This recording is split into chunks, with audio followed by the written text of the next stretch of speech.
Halo, assalamualaikum, welcome to back my channel. Nah, sudah lama nih aku tidak konten. Nah, sekarang ini aku akan menginformasikan tentang materi perkembangan di tingkat SD atau sekolah dasar. Nah, yang pertama ada menurut para ahli tentang teori perkembangan anak, teori Sigmund Freud, diyakini bahwa pengalaman di masa kecil dan hasrat alam bawah sadar berpengaruh terhadap perilaku seseorang. Nah, sedangkan menurut teori Erik Erikson, datang dan hingga kini termasuk yang paling populer. Dalam teorinya terdapat 8 tahapan perkembangan psikososial seseorang yang fokus pada interaksi sosial dan konflik. Itu ya menurut teori para ahli tentang perkembangan anak. Nah, sedangkan tujuan mempelajari dari perkembangan anak. Nah, yang pertama ada memberikan, mengukur dan menerangkan perubahan dalam tingkah laku. Yang kedua ada mempunyai ciri-ciri universal. Yang ketiga ada mempelajari perbedaan-perbedaan yang bersifat pribadi.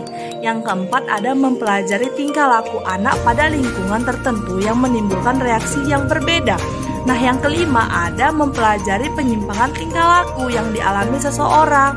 Nah, itu yang dari tujuan mempelajari perkembangan anak ya teman-teman. Selanjutnya ada faktor-faktor yang mempengaruhi perkembangan anak SD atau anak sekolah dasar.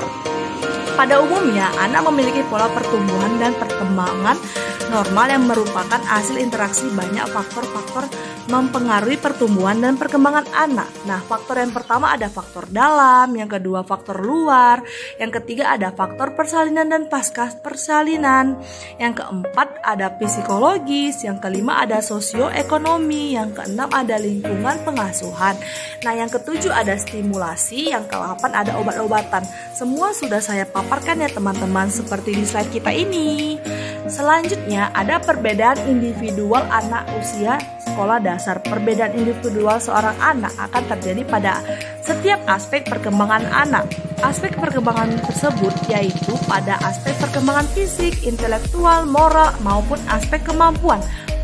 Perbedaan pada aspek perkembangan fisik jelas terlihat dari perbedaan bentuk berat dan tinggi badan. Nah, selanjutnya ada jenis-jenis kebutuhan anak usia di sekolah dasar.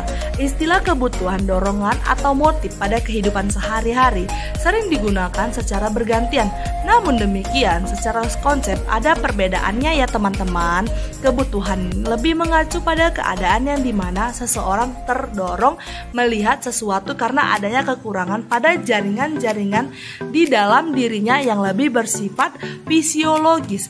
Nah, ada tugas-tugas perkembangan anak 6 sampai dengan 12 tahun. Yang bagian A ada belajar keterampilan fisik yang diperlukan untuk bermain. Yang B ada sebagai makhluk yang sedang tumbuh, mengembangkan sikap yang sehat mengenai dirinya sendiri. Nah, yang C ada mengembangkan peran sosial pria dan wanita. Yang D ada mengembangkan keterampilan dasar untuk membaca, menulis, dan berhitung. Yang E ada mengembangkan pengertian-pengertian yang dilakukan untuk kehidupan sehari-hari. Yang F mengembangkan kata batin, moral, dan skala nilai. Yang G mengembangkan sikap terhadap kelompok sosial atau lembaga. Yang H mencapai kebebasan pribadi. Nah, itu ya tugas perkembangan anak 6-12 tahun ya teman-teman. Nah, itu saja yang bisa saya sampaikan dari materi saya yang ini. Selanjutnya jangan lupa di like, share, subscribe ya yang pertama teman-teman. Assalamualaikum warahmatullahi wabarakatuh. Dah.